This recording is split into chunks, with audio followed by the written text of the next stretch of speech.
जय जोहार, नमस्कार। दैनिक छत्तीसगढ़ चैनल देखना शुरू कर चुके हैं आप और छत्तीसगढ़ की आज की तमाम बड़ी खबरों की शुरुआत। रायपुर नगर निगम की राइजिंग पाइपलाइन फट गई, जहां 8 घंटे तक पूरी तरीके से पानी सप्लाई प्रभावित रही। 30 से ज़्यादा इलाकों में इसकी वजह से दिक्कतें हो गई। रायपुर नगर निगम में हजारों रहवासियों को पानी की किल्लतों का सामना करना पड़ा। नगर निगम की तकरीबन 150 एमएलडी मुख्य जल आपूर्ति लाइन में एक बड़ा लीकेज होने के कारण बाटा गांव मुख्य मार्ग पर स्थित राइजिंग पाइपलाइन फट गई और इस स्थिति को देखते हुए पाइपलाइन की तत्काल मरम्मत के लिए जल कार्य विभाग ने लगभग 8 घंटे का शटडाउन लिया। रहवासियों को पानी की किल्लतों का सामना करना पड़ा। लक्ष्य है कि निर्धारित समय में पाइपलाइन को ठीक करके जल आपूर्ति को बहाल कर दिया जाए। वहीं पाइपलाइन फटने की वजह के बारे में बात करें तो अत्यधिक पानी का दबाव जब पाइपलाइन में ज़्यादा हो जाता है तो हैवी क्षमता की वजह से कमजोर पॉइंट यहाँ पर फट जाते हैं। रायपुर में अवैध कब्जों पर निगम का बुलडोजर कार्यवाही देखने को मिला, जहां 1 दर्जन से ज्यादा दुकानों और फिर 150 से ज्यादा ठेलों पर यह कार्यवाही करी गई। रायपुर में अवैध कब्जों को हटाने के लिए नगर निगम की कार्यवाही लगातार जारी है। शुक्रवार को लालपुर फ्लाईओवर के नीचे बने अवैध ठेलों और दुकानों पर बुलडोजर चलाया गया, जिसमें 1 दर्जन से ज्यादा दुकानों को तोड़ा गया। बता दें, कार्यवाही के दौरान दुकानदारों में नाराजगी देखने को मिली। कुछ ने आरोप लगाया कि हमें किसी भी तरह का नोटिस नहीं दिया गया है। अचानक तोड़फोड़ शुरू कर दी गई। हालांकि निगम अधिकारियों ने इन आरोपों को खारिज करते हुए कहा कि अवैध रूप से बनाई गई सभी दुकानों को हटाया जा रहा है और ये अभियान आगे भी जारी रहेगा। ठंड बढ़ने के साथ ही सब्जियों की कीमतें बढ़ चुकी हैं। टमाटर लाल हो चुकी हैं, जबकि बाकी सब्जियां 100 के पार हो चुकी हैं। इन दिनों सब्जियों के दाम अचानक से बढ़ जाने की वजह से आम उपभोक्ताओं को भारी दिक्कतों का सामना करना पड़ रहा है। टमाटर, जो कि आमतौर पर घर की रसोई का नियमित हिस्सा होता है, इन दिनों 50 से 60 रुपए प्रति किलो पर भी पहुंच चुका है। स्थानीय उत्पादन पर्याप्त होने के बावजूद कीमतों में गिरावट के बजाय इजाफा लगातार जारी है। सब्जियों के बढ़ते दामों ने मध्यम वर्ग की रसोई का बजट बिगाड़ दिया है। लोकल आवक का जारी रहने के बावजूद खुदरा बाजारों में टमाटर से लेकर के गोभी, मटर और शिमला मिर्च तक अधिकांश सब्जियां 100 रुपए का आंकड़ा पार कर चुकी हैं। इसके अलावा सर्दियों में सबसे ज्यादा खरीदी जाने वाली मटर और मेथी इन दिनों आम परिवारों की पहुंच से बाहर होती जा रही हैं। मटर 120 रुपए किलो, तो वहीं मेथी के महंगे होने के कारण ग्राहक कम मात्रा में खरीदने को मजबूर हैं।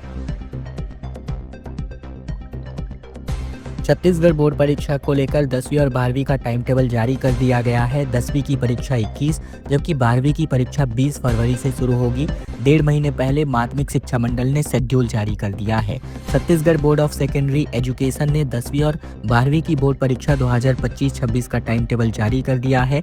10वीं की परीक्षा 21 फरवरी, जबकि 12वीं की परीक्षा 20 फरवरी से शुरू होगी। बोर्ड सेक्रेटरी पुष्पा साहू ने इसके लिए आवश्यक गाइडलाइंस भी जारी कर दिए हैं। माध्यमिक शिक्षा मंडल ने स्कूल प्रबंधन को निर्देश दिया है कि वे छात्रों के फॉर्म और प्रैक्टिकल की प्रक्रिया समय पर पूरी करें। माध्यमिक शिक्षा मंडल हर साल दिसंबर के अंत तक बोर्ड परीक्षा का शेड्यूल जारी करता है। इस समय छात्रों की परीक्षा फॉर्म भर दिए जाते थे। इस बार छत्तीसगढ़ बोर्ड में सीबीएसई पैटर्न को फॉलो किया जा रहा है। छात्रों को सलाह दी गई है कि वे अपने पूरे सिलेबस को दोबारा पढ़ें और पुराने प्रश्न पत्रों का अभ्यास करें।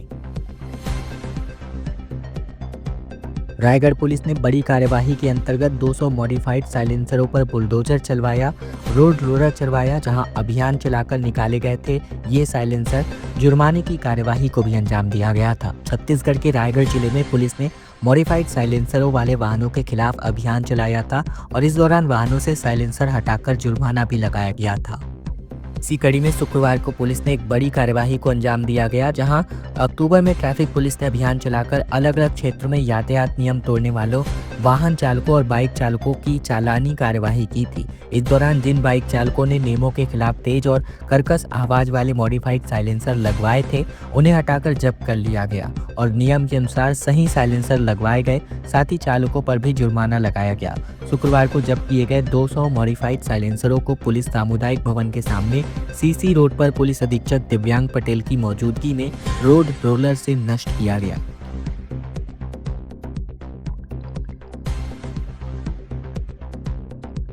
सीजीपीएससी 2024 का रिजल्ट बीते दिन जारी कर दिया गया और इसमें सब्जी बेचने वाली की बेटी ने डिप्टी कलेक्टर बनकर टॉप किया। पिता ने जमीन बेच करके अपनी बेटी का सपना पूरा किया, जबकि मयंक एसटी वर्ग में दूसरे स्थान पर हासिल किए। दरअसल सरगुजा जिले में सब्जी बेचने वाली की बेटी चंचल पैकरा ने सीजीपीएससी 2024 में अनुसूचित जनजाति वर्ग में टॉप किया। वहीं सरगुजा के मयंक मंडावी ने एसटी कैटेगरी में दूसरा स्थान प्राप्त किया। दोनों के रैंक के हिसाब से उन्हें डिप्टी कलेक्टर का पद मिलेगा। चंचल पैकरा ने पहली बार पीएससी मेंस की परीक्षा दी थी। उनके माता पिता किसान हैं और सब्जी भी बेचते हैं। बताया जा रहा है कि उन्होंने अपनी बेटी की पढ़ाई के लिए अपनी जमीन जायदाद बेच दी थी। मयंक वर्तमान में जीएसटी इंस्पेक्टर के पद पर पदस्थ हैं। सीजीपीएससी 2024 के परीक्षा परिणाम 20 नवंबर की रात जारी कर दिए गए। इनमें सरगुजा जिले की चंचल पैकरा ने एसटी वर्ग में टॉप किया। चंचल पैकरा को ओवरऑल रैंक 204 है। चंचल पैकरा बीई सिविल में है। सड़क के किनारे थैले में मिली नवजात बच्ची रोने की आवाज सुनकर के राहगीरों ने अस्पताल पहुंचाया। छत्तीसगढ़ के मनेन्द्रगढ़ चिमरी भरतपुर जिला मुख्यालय के मनेन्द्रगढ़ में नेशनल हाईवे 43 स्थित वन विभाग डिपो के पास एक नवजात बच्ची सड़क के किनारे लावारिस हालत में पाई गई। अज्ञात लोगों ने बच्ची को एक झोले में डालकर छोड़ दिया था। ये घटना 21 नवंबर के सुबह की है। शहर के लोग जब सुबह मॉर्निंग वॉक पर निकले थे तो उन्हें बच्चे के रोने की आवाज सुनाई दी। पास जाकर देखने पर पता चला कि एक झोले में नवजात बच्चा पड़ा हुआ था, जिसके बाद उसे तुरंत अस्पताल पहुंचाया गया। फिलहाल बच्चे के हालात में सुधार है। उसे गोद लेने के लिए शहर के कई लोग सामने आए हैं। स्थानीय लोगों ने बच्ची को तुरंत ही अस्पताल पहुंचाया।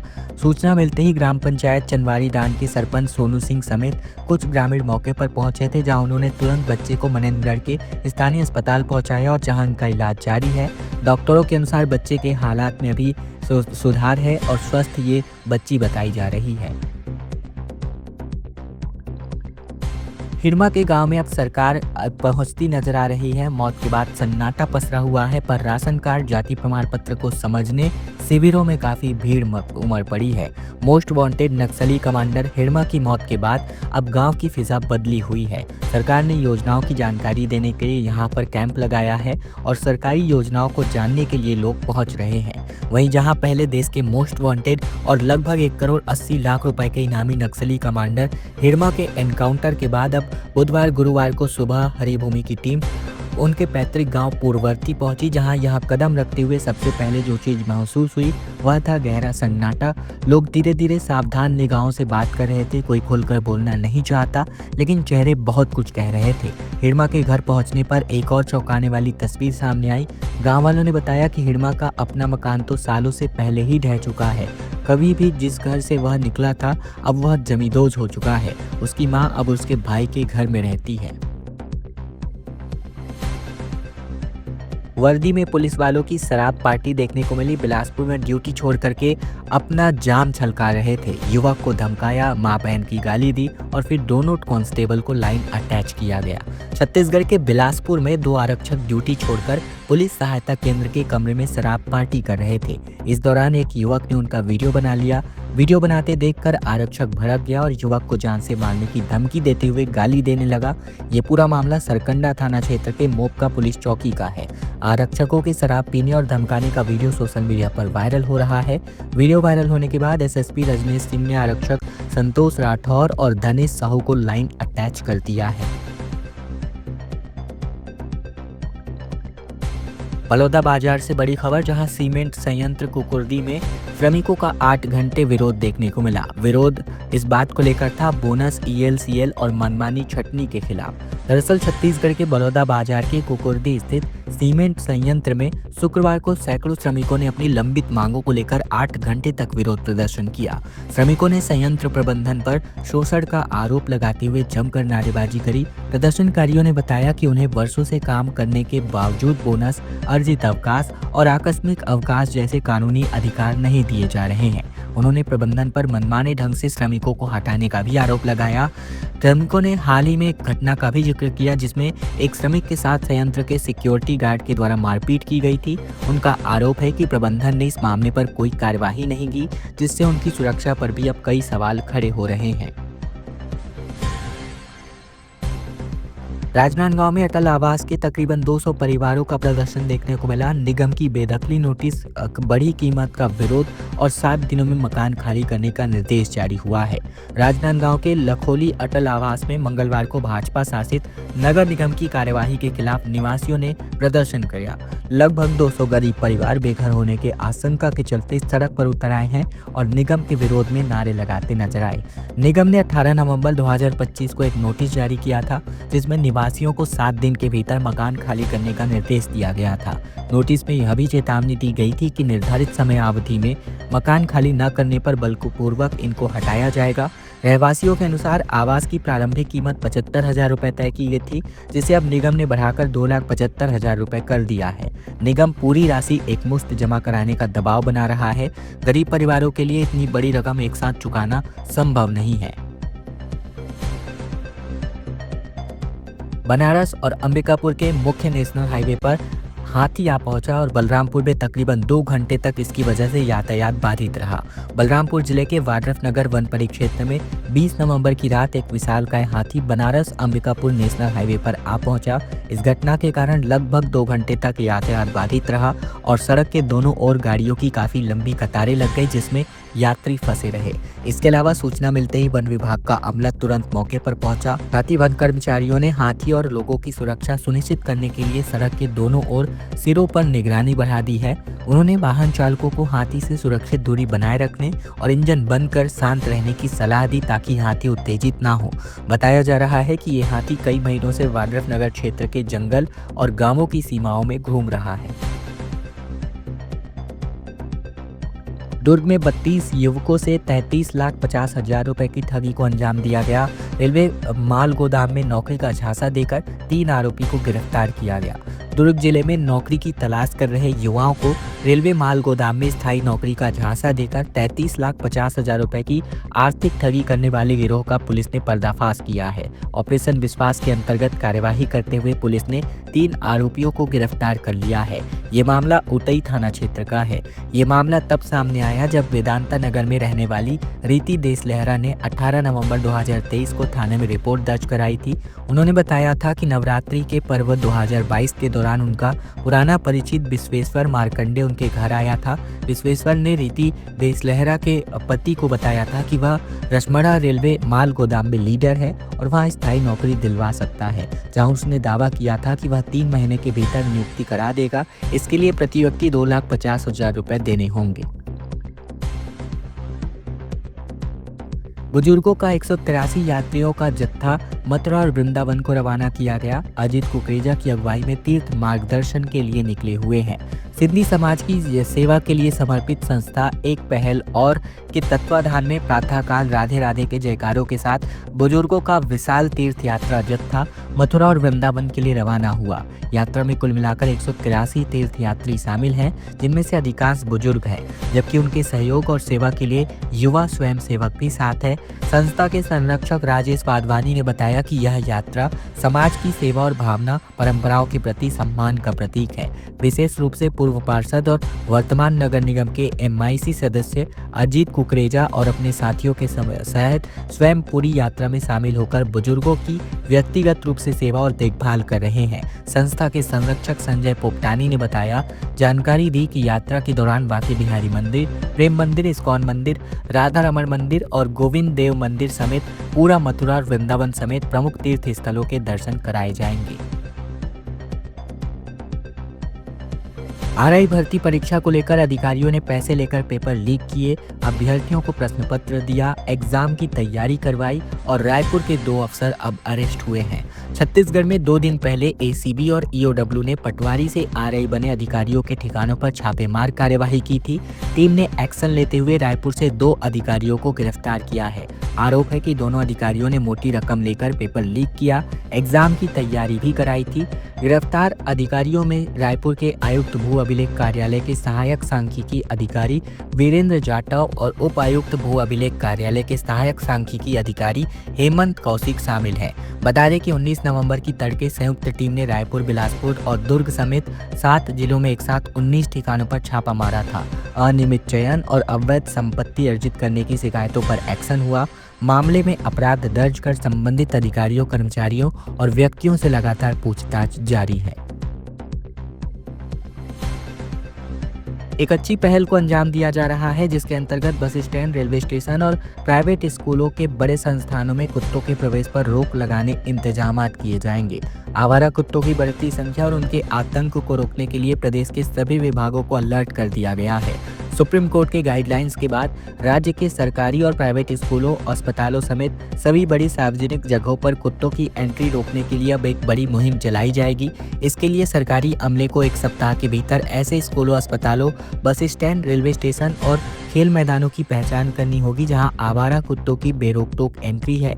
ऐसे सार्वजनिक और भीड़-भाड़ वाले इलाकों के यानी स्थानों की पहचान के बाद वहां आवारा कुत्तों को रोकने के लिए गेट, फेंसिंग और दूसरे उपाय करने होंगे। कुत्तों के खिलाफ चलाए जाने वाले इस अभियान के लिए हर जगह एक नोडल अफसर की नियुक्तियां कर दी जाएंगी।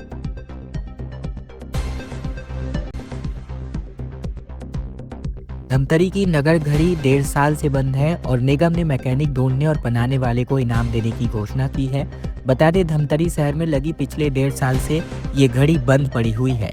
नगर निगम ने घड़ी को ठीक कराने के लिए मैकेनिक ढूंढने वाले और उसे बनाने वाले को इनाम देने की घोषणा की है। मेयर के मुताबिक मैकेनिक ढूंढने वाले 5,000 और बनाने वाले को 21,000 रुपए का इनाम दिया जाएगा।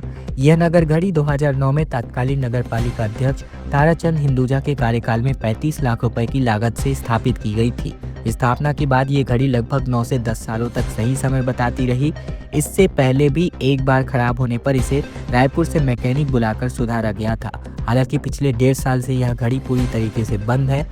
शहरवासी लंबे समय से इसके चालू होने का इंतजार कर रहे हैं। इस बीच महापौर रामू रोहरा ने मैकेनिक ढूंढने और घड़ी बनाने वालों को इनाम देने की घोषणा की।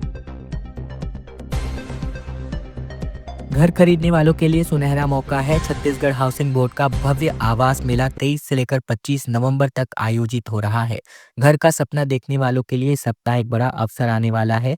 छत्तीसगढ़ हाउसिंग बोर्ड 23 से लेकर 25 नवंबर तक राजधानी रायपुर के बीटीआई ग्राउंड में भव्य आवास मेला आयोजित करने जा रहा है, जिनकी जानकारी विभागीय मंत्री ओपी चौधरी ने प्रेस कॉन्फ्रेंस में दी। इस मेले में 1% दर पर booking, on spot site visit से लेकर बैंक फाइनेंस तक की सुविधाएं उपलब्ध होंगी।